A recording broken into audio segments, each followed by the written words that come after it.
एक घड़ी जो वक्त बदल सकती है, एक डायरी जो भविष्य बता सकती है और एक पेन जो भविष्य लिख सकता है। लेकिन क्या इंसान इतनी ताकत संभाल सकता है? पहला इंसान दुर्गेश, जिसके पास ना जॉब ना पैसा। भाई एक दिन ना मैं बड़ा आदमी जरूर बनूंगा, बस तू देख लेना। फिर थारा भाई गरीबों में पैसा दान करेगा। ओ अमीर आदमी, तू पहले चाय के पैसे दे दे, फिर बड़ा बन जाना। अरे उधार में लिख ले, फ्यूचर इन्वेस्टमेंट समझ के। तभी एक आदमी जल्दी में आता है। भाई प्लीज ये बैग पकड़ना, मैं अभी आया। ओ भाई सुन तो ले।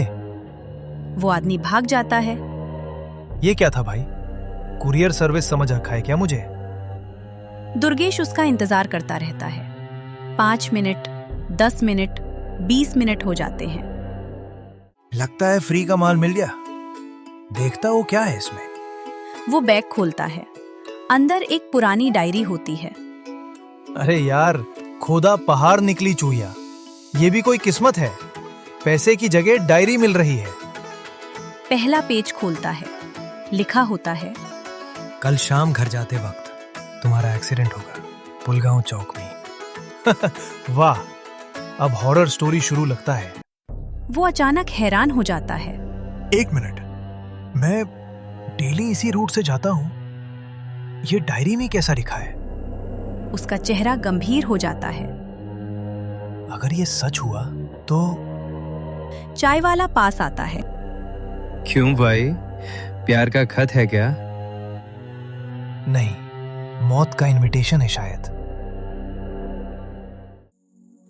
दूसरा दिवाकर, हालात से परेशान, कर्ज में डूबा हुआ।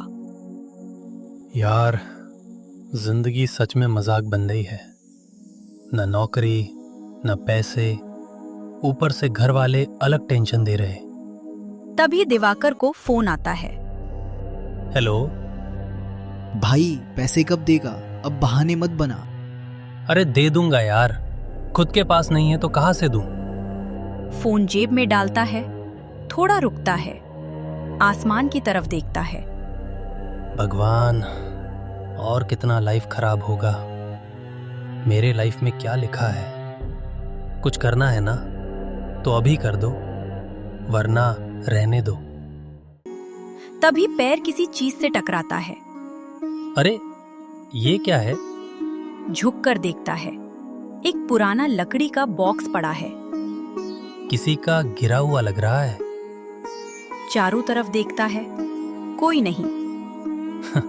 लगता है भगवान ने पार्सल भेज दिया। बॉक्स उठाता है, धीरे धीरे खोलता है। अंदर एक पुरानी घड़ी होती है। बस घड़ी। भगवान, इतना सस्पेंस और अंदर मामूली सी घड़ी। लगता है आप मेरे समय का परीक्षा ले रहे हो।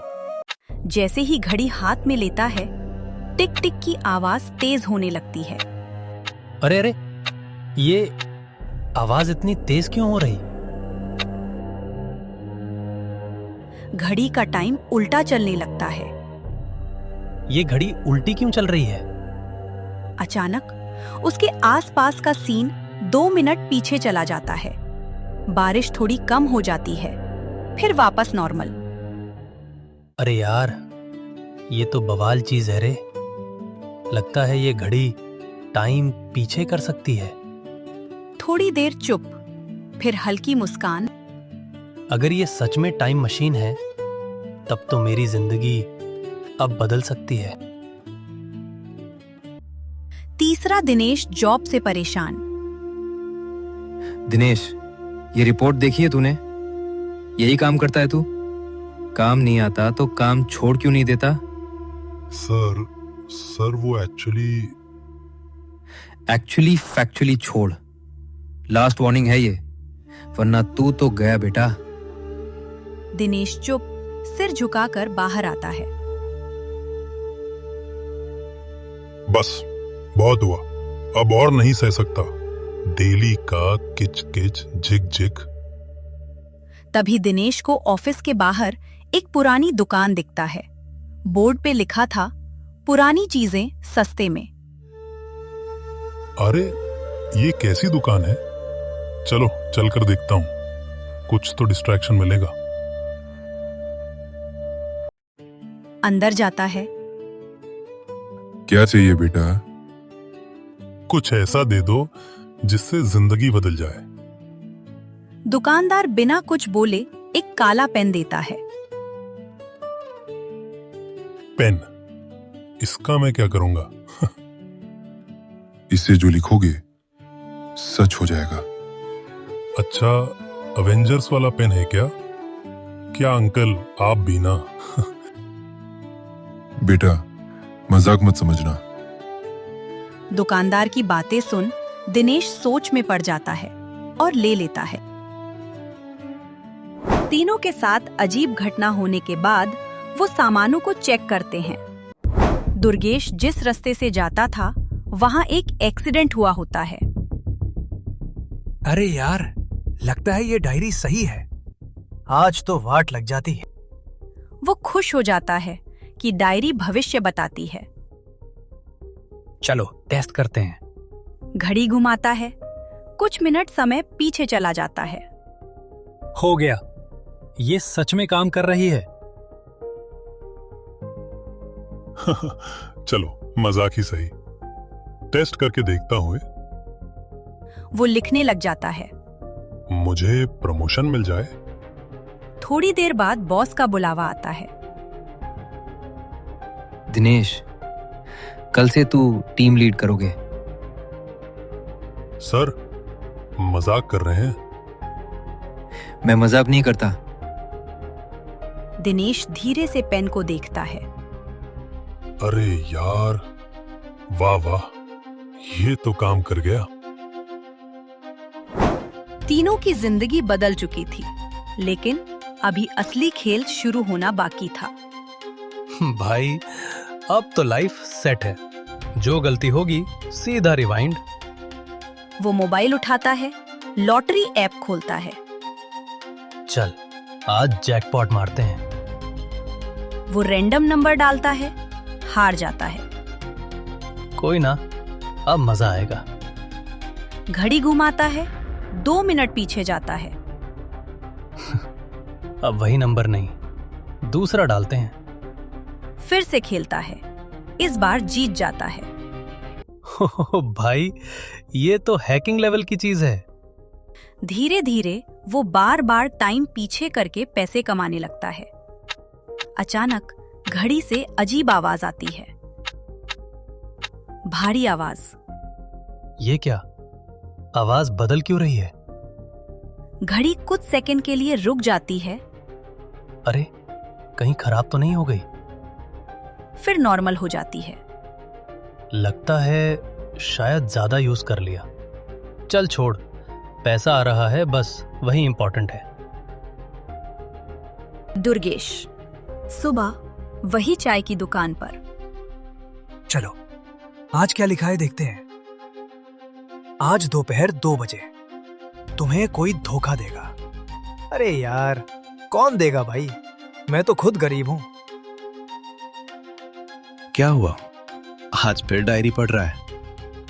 भाई ये डायरी ना फ्यूचर बताती है, और आज लिखा है कि कोई मुझे धोखा देगा। तू पहले खुद को धोखा देना बंद कर। रोज उधारी करता है। अरे सीरियस बोल रहा हूं यार। एक दोस्त आता है, नाम पप्पू। भाई दुर्गेश, 5,000 चाहिए अर्जेंट। शाम तक लौटा दूंगा पक्का। यही है क्या धोखा देने वाला?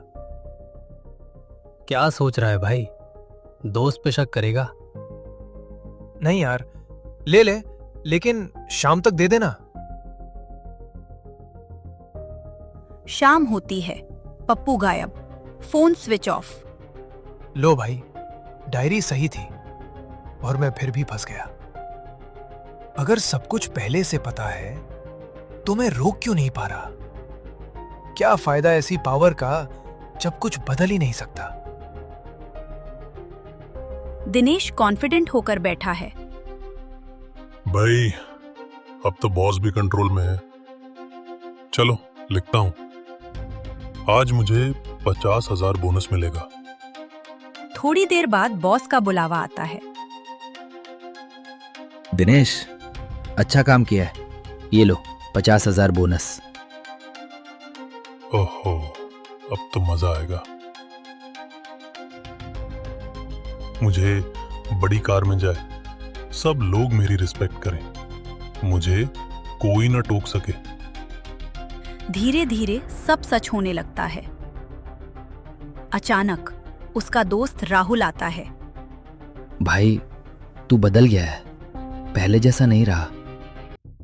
अब मैं बड़ा आदमी बन गया हूं, समझा? बड़ा नहीं, घमंडी बन गया है तू। ठीक है, अब तू मेरे सामने कभी नहीं आएगा। गुस्से में पेन उठाता है और लिख देता है। राहुल मेरी जिंदगी से हमेशा के लिए चला जाए। अगले दिन खबर मिलती है। सुना क्या? राहुल का एक्सीडेंट हो गया। नहीं, ये मैंने किया क्या? दिवाकर अब पैसों के पीछे भाग रहा है, लेकिन उसकी घड़ी धीरे धीरे खराब हो रही है। दुर्गेश फ्यूचर जानकर भी हेल्पलेस है, हर बार वही गलती दोहरा रहा है। दिनेश अब डर गया है, क्योंकि उसकी हर लिखी बात किसी की जिंदगी ले सकती है। क्या ये सब सिर्फ इत्तेफाक है, या किसी ने जानबूझकर इन तीनों को ये ताकत दी है? और अगर दिया है तो उसका असली मकसद क्या है? रात के 12 बज चुके थे। पूरा शहर सो रहा था, लेकिन 3 दोस्तों की जिंदगी बदलने वाली थी। दिवाकर का कमरा, टेबल पर रखी जादुई घड़ी अचानक तेज आवाज करने लगी। दिवाकर की नींद खुल गई। इतनी रात को ये क्या हो रहा है? अचानक घड़ी की सुइयां तेजी से घूमने लगी। घड़ी से हल्की नीली रोशनी निकलने लगी। दिवाकर डर कर पीछे हट गया। दुर्गेश का कमरा, जादुई डायरी अपने आप खुल गई। पन्ने तेजी से पलटने लगे। दुर्गेश उठकर बैठ गया। कौन है? अचानक सारे शब्द गायब हो गए। आखिरी पन्ने पर सिर्फ एक लाइन बची। समय आ गया है। किस बात का समय?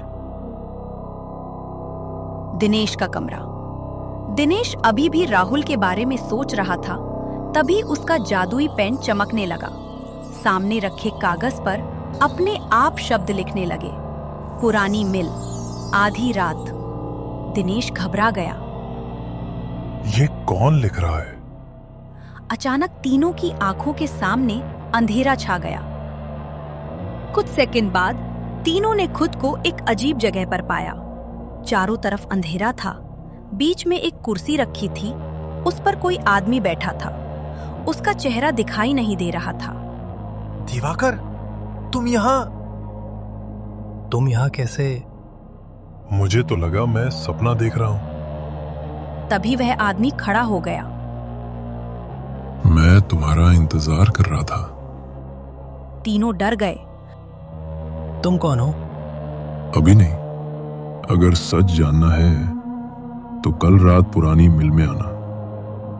कौन सा सच? तुम्हारी ताकत का सच। अचानक तेज हवा चलने लगी और अगले ही पल तीनों की आंख खुल गई। अगले दिन तीनों बेचैन थे। बार बार वही सपना उनके दिमाग में घूम रहा था। रात होते ही तीनों ने एक दूसरे को फोन किया। तुम लोगों ने भी वही सपना देखा था? हाँ, मैंने भी वही सपना देखा। मतलब ये सपना नहीं था। कुछ पल खामोशी रही, फिर दिवाकर बोला, आज रात हम पुरानी मिल चलेंगे। अगर वहां खतरा हुआ तो? अब वापस मुड़ने का मौका नहीं है। आज पता चल जाएगा ये सब शुरू किसने किया था। रात के 11 बजते ही तीनों अपने अपने घरों से निकल पड़े। उन्हें नहीं पता था कि आगे क्या होने वाला है। रात के ठीक 12 बजे शहर से दूर पुरानी बंद मिल के बाहर तीनों दोस्त खड़े थे। चारों तरफ सन्नाटा था। हवा की आवाज साफ सुनाई दे रही थी। लगता है यही जगह है। पता नहीं अंदर क्या मिलने वाला है। अब यहाँ तक आ ही गए हैं तो चलो। मिल के अंदर एक बड़ा दरवाजा दिखाई दिया। जैसे ही तीनों उसके पास पहुंचे, दरवाजा अपने आप खुल गया। तीनों धीरे धीरे मिल के अंदर जाने लगे। अचानक अंदर से एक आवाज आई। आ जाओ। तीनों रुक गए। तुम लोगों ने भी सुना वो आवाज? हाँ, मुझे भी आवाज आई। लगता है कोई हमारा इंतजार कर रहा है। तीनों हिम्मत करके आगे बढ़ गए। अंदर का नजारा देखकर तीनों हैरान रह गए। कमरे में हर तरफ घड़ियां थीं, सैकड़ों डायरियां रखी थीं और हजारों चमकते हुए पेन दिखाई दे रहे थे। ये तो मेरी घड़ी जैसी है। और ये डायरी भी मेरे पास जैसी है, वैसी ही दिख रही है। इतने सारे पेन यहाँ कैसे? अचानक पीछे से किसी के चलने की आवाज आई। तीनों तुरंत पीछे मुड़े। वही बूढ़ा आदमी खड़ा था जिसे उन्होंने सपने में देखा था। तुम? बूढ़ा आदमी हल्का सा मुस्कुराया। हाँ, मैं ही हूं। तीनों बूढ़े आदमी को ध्यान से देखने लगे। उनके मन में सैकड़ों सवाल थे। तुम हो कौन? बूढ़ा आदमी धीरे धीरे आगे बढ़ा। उसने एक घड़ी उठाई, फिर एक डायरी, फिर एक पेन। ये सब चीजें मैंने बनाई हैं। तीनों एक साथ चौंक गए। क्या मतलब? तुम्हारी घड़ी, तुम्हारी डायरी और तुम्हारा पेन, ये दुनिया में अकेले नहीं है। उसने पूरे कमरे की तरफ इशारा किया। ऐसी सैकड़ों चीजें हैं। लेकिन हमें ही तुमने क्यों चुना? क्योंकि मैं तुम्हारी परीक्षा लेना चाहता था। किस बात की परीक्षा? बूढ़ा आदमी मुस्कुराया। ये देखने की कि दोस्ती बड़ी है या ताकत। तीनों एक दूसरे की तरफ देखने लगे। कमरे में फिर से सन्नाटा छा गया और तभी कमरे की रोशनी अचानक बदलने लगी। अब समय आ गया है आखिरी परीक्षा का। अचानक पूरे कमरे की रोशनी बदल गई। तीनों दोस्तों के सामने अलग अलग दृश्य दिखाई देने लगे। दिवाकर के सामने नोटों के ढेर पड़े थे। एक आवाज गूंजी। बस अपने दोस्तों को छोड़ दो, ये सब तुम्हारा हो जाएगा। दिवाकर कुछ पल चुप रहा, फिर उसने सिर हिला दिया। नहीं, मेरे दोस्त नहीं, तो ये पैसा भी नहीं। दुर्गेश के सामने एक बड़ी किताब खुली। उसमें भविष्य के सारे राज लिखे थे। दुनिया का हर राज जान सकते हो, बस अपने दोस्तों को भूल जाओ। दुर्गेश मुस्कुराया। भविष्य बाद में देख लूंगा, पहले अपने दोस्तों को नहीं खो सकता। दिनेश के सामने जादुई पेन हवा में तैर रहा था। एक शब्द लिखो, पूरी दुनिया तुम्हारी हो जाएगी। दिनेश ने पेन की तरफ देखा, फिर राहुल को याद किया।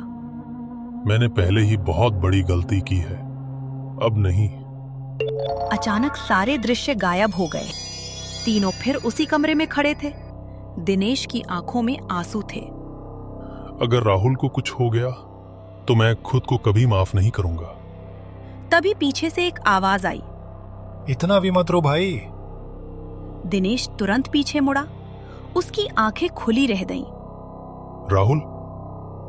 राहुल उसके सामने खड़ा था, जिंदा, बिल्कुल ठीक। दिनेश दौड़कर उसे गले लगा लेता है। तू ठीक है ना? हाँ भाई, एक्सीडेंट हुआ था, लेकिन मैं बच गया था। तुझे कुछ हुआ तो नहीं ना? मैंने सोचा मेरी वजह से। राहुल उसके कंधे पर हाथ रखता है। गलती सबसे होती है, लेकिन हर किसी को दूसरा मौका नहीं मिलता। बूढ़ा आदमी फिर उनके सामने आया। अब आखिरी फैसला करो, ताकत या दोस्ती। तीनों दोस्तों ने एक दूसरे की तरफ देखा। इस बार जवाब देने में उन्हें 1 सेकंड भी नहीं लगा। दिवाकर अपनी घड़ी निकालता है। इसने मुझे पैसा दिया, लेकिन खुशी नहीं। वह घड़ी जमीन पर फेंक देता है। दुर्गेश डायरी बंद करता है। भविष्य जानकर भी मैं खुश नहीं था। वह डायरी नीचे रख देता है। दिनेश पेन को देखता है। किस्मत बदलने की कोशिश में मैं खुद बदल गया था। वह पेन जमीन पर फेंक देता है। बूढ़ा आदमी मुस्कुराने लगता है। अचानक पूरा कमरा रोशनी से भर गया। सालों से मैं लोगों की परीक्षा ले रहा हूं, लेकिन पहली बार किसी ने ताकत छोड़कर दोस्ती चुनी है। तो हमारा इनाम क्या है? बूढ़ा आदमी मुस्कुराया। तुम्हारा इनाम एक दूसरे का साथ है। यही दुनिया की सबसे बड़ी ताकत है। अचानक बूढ़ा आदमी रोशनी में गायब हो गया। 6 महीने बाद तीनों दोस्तों ने मिलकर एक छोटी सी चाय की दुकान खोली। दुकान का नाम था 3 यार चाय वाला। अब उनके पास कोई जादुई ताकत नहीं थी, लेकिन वे खुश थे। एक रात दुकान बंद करते समय दिवाकर की नजर जमीन पर पड़ी।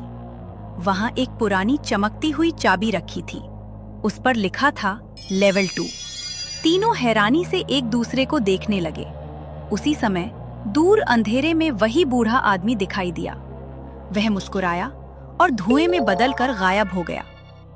कुछ ताकतें कभी खत्म नहीं होती, वे सिर्फ अपने अगले मालिक का इंतजार करती हैं। और कुछ कहानियां कभी सच में खत्म नहीं होती,